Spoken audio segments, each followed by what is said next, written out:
শুরু হয়েছে BFF next global star ট্রায়ালের এই মুহূর্তে জাতীয় স্টেডিয়াম ঢাকায় আছেন রিপোর্টার রিফাতুল ইসলাম। আমরা সরাসরি যুক্ত হচ্ছি তার সঙ্গে। রিফাত, শুরু হয়ে গেল বিএফএফ দ্য নেক্সট গ্লোবাল স্টারের ট্রায়াল কার্যক্রম।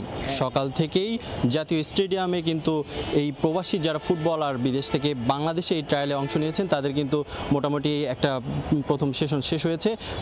মূলত প্রতিদিন 2 ধাপে এই সেশনটা অনুষ্ঠিত হবে। ট্রায়ালের যে প্রথম সেশনে কিন্তু আজকের দিনে অগ্রাধিকার পেয়েছে যারা জুনিয়র ফুটবলার আছে তাদের কিন্তু প্রথম সেশনে রাখা হয়েছে এবং বিকেলেও আরেকটি সেশন অনুষ্ঠিত হবে। সেই সেশনে কিন্তু অংশ নিবে যারা সিনিয়র সেই ফুটবলাররা।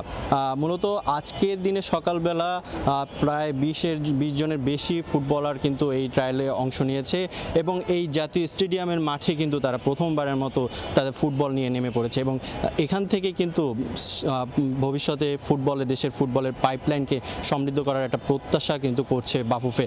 মূলত এখানে মোট 52 জন ফুটবলার কিন্তু এই ট্রায়ালে অংশ নিচ্ছে।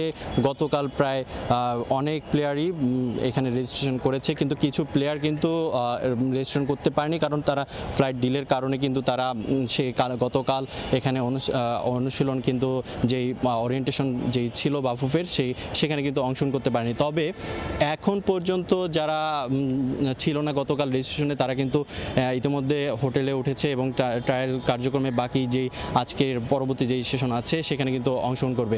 মূলত 2 দিন চলবে এই ট্রায়াল কার্যক্রম, যেখানে 52 জন ফুটবলারই ধাপে ধাপে এই ট্রায়ালে অংশ নেবেন এবং শেষ দিনে কিন্তু এই একটি ম্যাচের মাধ্যমে কিন্তু এই ট্রায়াল কার্যক্রমের সমাপ্তি ঘটবে। এই ছিল জাতীয় স্টেডিয়াম থেকে আমার কাছে সবশেষ। বিএফএফ নেক্সট গ্লোবাল স্টার ট্রায়ালের সবশেষ খবর জানাচ্ছিলেন আমার সহকর্মী রিফাতুল ইসলাম মিরন।